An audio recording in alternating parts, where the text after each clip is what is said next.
Hi guys, it's Frugal Fanny, and I thought this was as good a time as any to help you go plastic-free July in the shower.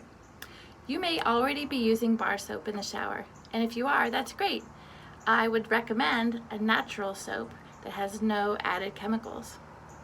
But the new thing that I tried that I want to share with you is bars of shampoo and conditioner.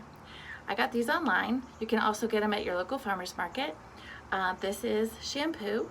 It's really easy to lather into your hair and then rinse, and then follow with conditioner, different scent, same great smell. It makes your whole shower sort of like a botanical experience. And again, you just leave it in your hair like regular conditioner and then rinse it out. So far, so good for me.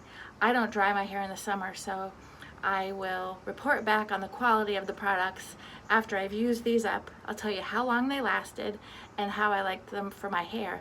But so far, so good. Really easy to use. Then after you've dried off, you can use a moisturizer, a natural moisturizer that's in tin, and that way you go plastic free in the shower. Please press like, subscribe, and if you have any questions or want to know how I can help you go plastic free in your bathroom or your kitchen or your house or your lifestyle, leave me a comment.